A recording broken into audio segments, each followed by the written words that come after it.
बारिश में चटपटे समोसे वाली। एक दुर्घटना में ममता के पति की आंखों की रोशनी चली गई, जिस वजह से ममता के ऊपर ही घर की सारी जिम्मेदारी आ गई। ममता का पति ठेले पर समोसे बेचता था। अब ममता ने इस काम को संभाल लिया, पर इतनी सारी जिम्मेदारियां, घर का काम, पति और बच्चों की जिम्मेदारी और ऊपर से बाहर का काम। अब वो हमेशा चिंता में रहने लगी। उसकी इसी चिंता का असर उसके बनाए समोसों पर भी पड़ने लगा था और उनका स्वाद बिगड़ता जा रहा था। अरे ममता, ये कैसे बेस्वादी समोसे बनाए हैं तुमने भाई? अरे बिल्कुल भी मजा नहीं आया। सच में बहन, पहले रामलाल समोसे बनाता था ना तो उंगलियां चाटते रह जाते थे। इतने चटपटे समोसे बनाता था वो। जब से रामलाल की जगह तुमने समोसे बेचने शुरू करे हैं, तब से समोसे में वो बात नहीं रही। इतने फीके समोसे मैंने कभी नहीं खाए। शाम को ममता उदासी भरे चेहरे से घर लौटी। रामलाल आंखों से भले ही नहीं देख पाता था, पर ममता की आवाज से वो पहचान जाता था कि वो कितने दुख में है। ममता, तेरी आवाज बता रही है कि आज भी काम कुछ ज्यादा नहीं हुआ। समोसे बिके नहीं क्या? कहाँ बिके? सिर्फ 10 समोसे ही बेच पाई। सब कह रहे थे कि मेरे समोसों में अब वो स्वाद ही नहीं रहा। तो अगर ये काम नहीं हो पा रहा तो तू कुछ और कर ले ममता। क्या पता कोई और काम अच्छा हो जाए। मॉनसून का मौसम आ चुका था और हर दिन हल्की फुल्की बारिश होती रहती थी। ममता को उम्मीद थी कि बारिश में उसका काम अच्छा हो ही जाएगा। वो दिन भर थोड़ी बहुत समोसे बेचती और घर लौट आती। एक दिन बहुत मूसलाधार बारिश हो रही थी। लगता है ये बारिश आज रुकने वाली नहीं है और इतनी तेज बारिश में कोई ग्राहक भी नहीं आएगा। क्या करूँ, कुछ समझ नहीं आ रहा। इतने सारे समोसे बनाए हुए हैं, अगर नहीं बेचे तो बड़ा नुकसान हो जाएगा। मुझे एक बड़ी छतरी की जरूरत है, पर अगर खरीदने जाऊँ तो कम से कम 400-500 रुपए की आएगी। वो होते तो मैं खुद ही ठेला लेकर गली गली समोसे बेचने चली जाती। ममता भी सोच ही रही थी कि तभी एक बूढ़ा व्यक्ति ठंड से कांपता हुआ वहाँ आता है। बेटी, सुबह से मेरे परिवार ने कुछ नहीं खाया, थोड़ा कुछ खाने को दे दो, बड़ी दया होगी। बाबा चिंता मत करो, आज आपका परिवार भूखा नहीं रहेगा। मैं आपको कुछ समोसे दे रही हूँ, ले जाओ। मैं तो वैसे भी इतनी बारिश में समोसे बेचने नहीं जा सकती। क्यों बेटी, तुम गली गली घूमकर बारिश में समोसे बेच सकती हो। बाबा बेच तो लेती, पर कुछ दिनों से नुकसान ही हो रहा है। मुनाफा बिल्कुल भी नहीं है। अगर थोड़ी कमाई हो जाती तो कुछ ढकने का ले आती। आज भी सारे समोसे बारिश के पानी से गीले हो रहे हैं, कुछ ढकने का ही नहीं है। एक काम करो बेटी, तुम ये बोरी रख लो। ये थोड़ी फटी हुई है और अगर तुम्हारे काम आ जाए तो। बाबा, अगर आप ये बोरी मुझे दे दोगे तो आप क्या लोगे? आप भीग जाओगे। ये एक बोरी ही तो आपको इस बारिश से बचा रही है। बेटी, इस बोरी की जरूरत मुझसे ज्यादा तुम्हें है। मैं जानता हूँ तुम्हारे पास छतरी नहीं है और तुम समोसे बेचने नहीं जा पा रही। अगर तुमने मुझ गरीब को भोजन दिया तो मेरा आशीर्वाद समझ कर रख लो बेटी। ये बोरी तुम्हारे बहुत काम आएगी। शुक्रिया बाबा, आपने ये बोरी देकर मेरी परेशानी कम कर दी। ममता को बोरी देकर वो बूढ़ा व्यक्ति मूसलाधार बारिश में ओझल हो गया। बोरी में थोड़े छेद हैं, पर इस मूसलाधार बारिश में कुछ तो काम आई जाएगी। भला उन बाबा का, बेचारे खुद बारिश में भीगते हुए गए हैं, पर उन्होंने बड़े मन से ये बोरी दी है। ममता ने फटी हुई बोरी को ठेले पर ढका और समोसे बेचने निकल पड़ी। गर्मा गर्म समोसे ले लो, गर्मा गर्म समोसे। भैया जी, गर्मा गर्म चटपटे समोसे ले लो। बारिश का मौसम है, समोसे खाने का अलग ही मजा आ जाएगा। अरे ये तो ममता समोसे वाली है, इसके समोसे में तो बिल्कुल भी स्वाद नहीं है। अरे खाकर देखते हैं, क्या पता आज सही बने हो। लाओ ममता, 2 समोसे दे दो। ममता वहाँ खड़े कुछ लोगों को समोसे देती है। अरे वाह वाह, क्या समोसे हैं। ममता, आज तो तेरे समोसे में कुछ अलग ही स्वाद है। एकदम चटपटे समोसे। सही में इतने अच्छे समोसे तो मैंने आज तक किसी भी समोसे वाले से नहीं खाए भाई। हाँ, ऐसी बात है तो एक समोसा मुझे भी दे ही दो भाई। देखते देखते ममता के आसपास लोगों की भीड़ लग गई। ममता ये देखकर हैरान थी। अरे समोसे वाली, जरा 10 समोसे मेरे भी पैक कर देना। 5 मेरे भी कर देना। हे भगवान, तेरा लाख लाख शुक्र है, आज तो मेरे सारे समोसे बिक गए। उस दिन ममता बहुत खुश थी। घर जाकर उसने सबके लिए बहुत अच्छे अच्छे पूड़ी पकवान बनाए। साथ ही ममता की सुकून भरी आवाज नेत्रहीन रामलाल के मन को भी खुशी दे रही थी। ममता, लग रहा है आज बिक्री अच्छी हुई, तभी तेरी आवाज में खुशी झलक रही है। क्या कहूँ जी, बात ही कुछ ऐसी है। आप सुनेंगे तो आपको भी बहुत खुशी होगी। आपको पता है, आज तो चमत्कार हो गया। आज मैंने सारे समोसे बेच दिए। क्या सच? ये तो सचमुच चमत्कार हो गया। कहाँ तुम सिर्फ 5 या 6 समोसे बेचा करती थी। आप ठीक कह रहे, अब से मैं ऐसा ही करूंगी। बहुत तसल्ली से समोसे बनाया करूंगी और गली गली घूमकर बेचा करूंगी।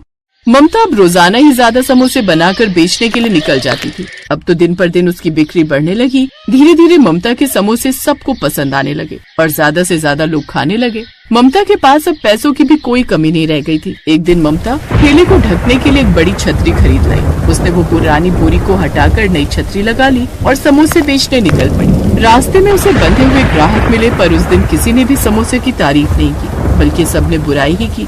अरे कितने घटिया समोसे हैं, बिल्कुल बेस्वादी। ये पहले जैसे समोसे नहीं है भाई। बारिश के पानी में भीगे गीले गीले समोसे। बारिश के पानी में भीगे हुए समोसे खिलाकर बीमार करना है। मैंने तो छतरी भी लगा ली, फिर समोसे गीले कैसे हो गए? अब क्या करूं? आज समोसे किसी को पसंद नहीं आ रहे, बहुत नुकसान हो जाएगा आज भी। उस दिन सभी ग्राहकों ने ममता के सारे समोसे वापस कर दिए। ममता उदास मन से घर आ जाती है। कुछ दिनों तक ऐसा ही चलता रहा। ममता के समोसों की फिर से कम बिक्री होने लगी। ममता इस बात को बिल्कुल भी नहीं समझ पा रही थी। एक दोपहर ममता जब समोसे बेचने जाने लगी तो बारिश शुरू हो गई। ममता बड़ी छतरी निकालने लगी तो उसने देखा छतरी गायब है। अरे छतरी कहाँ गई? लगता है किसी ने चुरा ली। अब क्या करूं? इतनी तेज बारिश में तो मेरे सारे समोसे गीले हो जाएंगे। एक काम करती हूँ, आज वो बोरी डाल लेती हूँ, कुछ तो पानी से बचेंगे। उस दिन ममता वही फटी बोरी ढककर ठेला लेकर बाजार पहुँची। आज बारिश तेज थी तो वो एक पेड़ के नीचे खड़े होकर समोसे बेचने लगी। तभी एक पति पत्नी आई। उन्होंने ममता से समोसे लिए और फिर समोसे तो बहुत ही बढ़िया और चटपटे हैं। एक काम करो, एक समोसा और दे दो। अरे भाग्यवान, तुम और लोगी क्या? हाँ, एक ले लूंगी। सुनो जी, समोसे बहुत स्वाद है, बच्चों के लिए भी पैक करवा लो। वहाँ खड़े सब लोग फिर से ममता के समोसों की तारीफ करने लगे। ये देखकर ममता बहुत हैरान थी। तभी ममता ने बोरी की तरफ देखा। वो समझ गई कि ये बोरी उसके नेक कर्मों की वजह से चमत्कारी हो गई है। उस दिन के बाद ममता ने उन बाबा का आशीर्वाद मानकर उस बोरी को हमेशा अपने पास रखा, जिससे उसे काम में सफलता मिली। ममता को उसके अच्छे कर्मों का फल मिला। ये कहानी हमें यही सिखाती है कि कभी कभी किसी के द्वारा आशीर्वाद में प्राप्त हुई वस्तु हमारा भाग्य उज्जवल कर देती है। इसलिए सदैव आशीर्वाद में मिली वस्तु को महत्व देना चाहिए और जरूरतमंद लोगों की भी मदद करते रहना चाहिए। न जाने कब किसका आशीर्वाद हमारा भाग्योदय कर दे।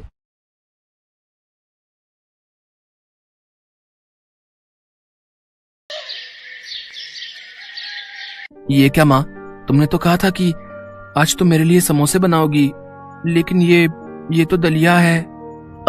कहा तो था, पर बेटा आज नहीं बना पाई। बस थोड़े दिन ठहर जा, जैसे ही काम से एक दिन की भी छुट्टी मिलेगी मैं तेरे लिए बना दूंगी समोसे। ओफो माँ, ये क्या बात हुई? आज मेरा जन्मदिन है। मैंने सोचा था कि आज मजे से तुम्हारे हाथों के बने समोसे खाऊंगा, लेकिन मेरी तो किस्मत ही खराब है। अपने जन्मदिन पर भी मैं अपने मन की चीज नहीं खा सकता। ओहो, कितना गुस्सा करता है तू। अच्छा ठीक है, रुक अभी यहीं पर।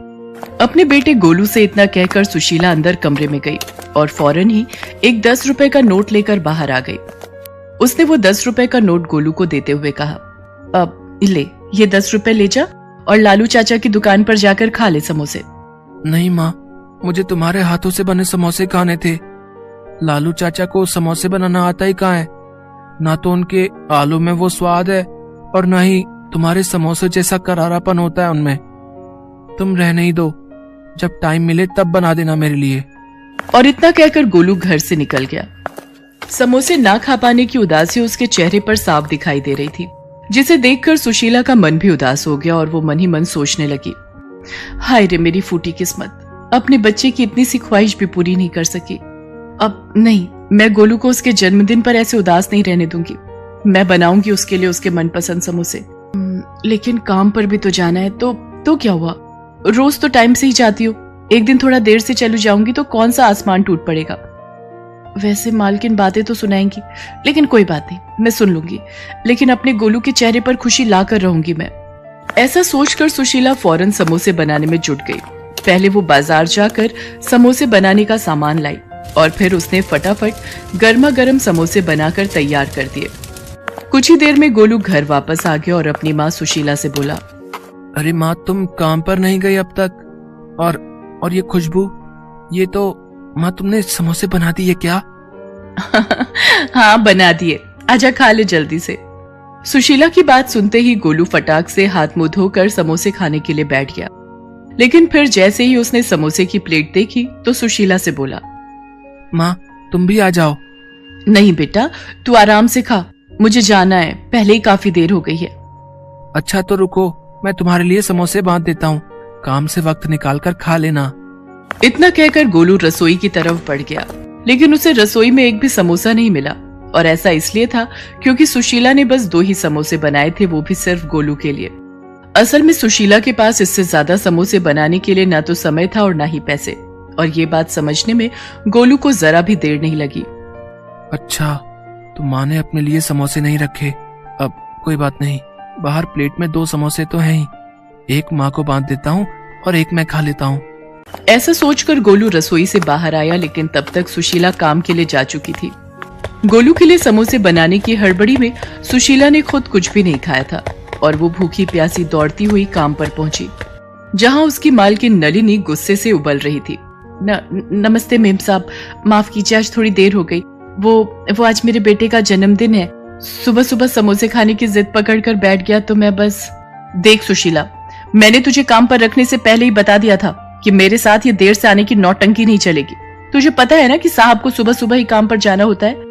आज तेरी वजह से उन्हें सिर्फ दूध और फल खाकर ऑफिस जाना पड़ा, और बंटी वो बेचारा भी बस फ्रूट्स लेकर ही गया है टिफिन में। बस आज के लिए माफ कर दीजिए मेम साहब, दोबारा आपको शिकायत का मौका नहीं मिलेगा। हाँ, दोबारा ऐसा नहीं होगा, क्योंकि मैं तुझे दोबारा ऐसी गलती करने का मौका ही नहीं दूंगी। मैंने अपनी फ्रेंड को बोलकर नई मेड का इंतजाम कर लिया है, वो अभी थोड़ी देर में आती ही होगी। एक बार उससे बात फाइनल हो जाए फिर तुझे काम पर आने की कोई जरूरत नहीं है। नहीं मेम साहब, ऐसा मत कीजिए, मेरी हालत तो आप जानती ही हैं। मेरे पति नहीं है, बस एक यही काम है जिसके सहारे मैं अपने बच्चे को पाल रही हूँ। अगर ये काम भी छूट गया तो बड़ी मुसीबत हो जाएगी मेम साहब। रहने दे, तुम छोटे लोगों के ये सारे हथकंडे ना मैं अच्छे से जानती हूँ। वैसे तो बड़ा गरीब होने का नाटक करती है, लेकिन अपने बेटे की इच्छाएं पूरी करने के लिए खूब पैसे हैं तेरे पास। सुबह सुबह समोसे तल कर आ रही है और कहती है कि गरीब है। चल अब यहाँ खड़ी होकर और मेरा टाइम वेस्ट मत कर, जाकर काम निपटा। मैं उस नई मेड से बात करके बताती हूँ कि तुझे कब तक काम पर आना है। सुशीला नलिनी के सामने गिड़गिड़ाती रही, लेकिन नलिनी को उस पर तरस नहीं आया। वो हमेशा ही ऐसा करती थी और इसीलिए उसके यहाँ कोई काम वाली ज्यादा दिन टिक नहीं पाती थी। काम निपटा कर सुशीला घर वापस आ गई, जहाँ गोलू उसका बेसब्री से इंतजार कर रहा था। माँ, तुम आ गई? तुमने कुछ खाया तो नहीं होगा ना? आ जाओ, मैंने तुम्हारे लिए एक समोसा बचा कर रखा है। गोलू की बात सुनकर सुशीला की आंखों में आंसू आ गए। उसने फौरन आगे बढ़कर गोलू को अपने सीने से लगा लिया और रोते हुए उससे बोली, मुझे माफ कर दे मेरे बच्चे, मैं जानती हूँ कि मैं बिल्कुल भी अच्छी माँ नहीं हूँ। नहीं माँ, ऐसा मत बोलो, तुम बहुत अच्छी हो। और तुम्हें पता है तुम्हारी सबसे अच्छी बात क्या है? तुम्हारे ये समोसे। हाँ माँ, सच में। और इस बार जो चटनियाँ बनाई थी तुमने, आहा, मजा ही आ गया माँ, बिल्कुल चाट सी बन गई थी। हाँ, समोसा चाट। तुम रुको, मैं अभी तुम्हारे लिए वैसे ही समोसा चाट बनाकर लाता हूँ जैसे आज मैंने खाई थी। इतना कहकर गोलू सीधा रसोई में गया और फिर उसने बचे हुए एक समोसे को एक प्लेट में तोड़कर उस पर तीखी और मीठी चटनी डाल दी, फिर उस पर थोड़े से चने भी डाल दिए और फिर उसे लेकर सुशीला के पास गया। लो माँ, खाकर देखो इसे। अरे ये क्या हाल कर दिया तूने समोसे का? और ये चने कहाँ से लाया? पड़ोस वाली शांति चाची दे गई थी, उनके पास हमारी एक कटोरी थी ना, उसी में ये चने रखकर लाई थी। माँ, अब तुम ये सब बातें छोड़ो और ये समोसा चाट खाकर देखो। सुशीला गोलू की तरफ देखकर मुस्कुराई और फिर उसने समोसा चाट में से एक चम्मच चाट लेकर चखी और फिर गोलू से बोली, अरे वाह गोलू, तूने तो सचमुच में ही कमाल कर दिया, ये तो बहुत बढ़िया है, ले तू भी खा। सुशीला गोलू को खुश देखकर बहुत खुश थी। नलिनी के घर जो कुछ भी हुआ था वो उस बारे में भूल ही गई थी, लेकिन फिर माँ, इस बार जब तुम्हें काम के पैसे मिलेंगे तब ढेर सारे समोसे और ऐसी ही ढेर सारी चटनी बनाना और चने भी बना लेना, फिर मैं अपने सारे दोस्तों को ऐसी ही समोसा चाट खुद बनाकर खिलाऊंगा। गोलू की बात सुनकर सुशीला जैसे होश में आ गई और उसकी आंखों से आंसू बहने लगे। अरे माँ, तुम रो क्यों रही हो? क्या हुआ? गोलू, इस बार जो पैसे मिलेंगे काम से, शायद उन्हीं में काफी समय काटना होगा।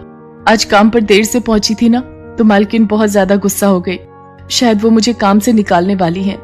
क्या? बस एक दिन देर हो गई तो इतना गुस्सा? कोई बात नहीं माँ, तुम चिंता मत करो, और वो खड़ूस आंटी तुम्हें काम से निकाले उससे पहले तुम ही उसके यहाँ से काम छोड़ दो। हैं? ये तो क्या बोल रहा है गोलू? जब तक कोई और जगह काम नहीं मिलता कम से कम तब तक तो। नहीं माँ, अब तुम्हें किसी के घर जाकर काम करने की जरूरत नहीं है। मैंने सोच लिया है कि अब क्या करना है। अब से तुम और मैं मिलकर समोसा चाट बनाएंगे और उसे बेचेंगे। तुम देखना माँ, हमारी बहुत अच्छी कमाई होगी। गोलू की बात सुनकर सुशीला हैरानी से उसकी तरफ देखने लगी। लेकिन फिर अगले ही पल उसमें भी आत्मविश्वास जगा और उसने गोलू को फिर से गले लगाते हुए कहा, हाँ बेटा, हम मिलकर लड़ेंगे और जीतेंगे भी। इसके बाद सुशीला ने खुद ही नलिनी के घर का काम छोड़ दिया और वहां से मिले पैसों से उसने समोसा चाट बनाने का सामान खरीदा। हालांकि ये सब करते हुए सुशीला के मन में इस बात को लेकर डर था कि अगर ये काम ना चला तो क्या होगा, लेकिन फिर गोलू का आत्मविश्वास देखकर उसमें भी हिम्मत आ गई और उसने पूरे मन से समोसा चाट का सामान बनाकर तैयार कर लिया। और फिर शाम होते ही, नहीं माँ, तुम रहने दो, चाट तो मैं ही लगा कर दूंगा सबको। जितने मन से सुशीला ने समोसे बनाए थे, गोलू भी उतने ही मन से समोसा चाट लगाकर सबको दे रहा था। पहले दिन ही सारी की सारी समोसा चाट कुछ ही घंटों में बिक गई और लागत के साथ साथ अच्छा मुनाफा भी हाथ आ गया। सुशीला और गोलू बहुत खुश थे। फिर कुछ दिनों बाद, अरे सुनो बच्चे, मुझे समोसा चाट को ऑर्डर देना है। आपको लाइन में लगना होगा, ये सारे लोग ऑर्डर देने के लिए खड़े हैं। उस जगह पर वाकई बहुत भीड़ थी और नलिनी को उसी भीड़ से जूझते हुए आगे बढ़ना पड़ा। और फिर जैसे ही उसने सुशीला को वहां पर ऑर्डर लेते हुए देखा तो उसे अपनी आंखों पर विश्वास ही नहीं हुआ। अरे सुशीला, तुम ये मशहूर समोसा चाट की स्टॉल चलाती हो, लेकिन कैसे? इतनी जल्दी इतना सब कैसे कर लिया तुमने?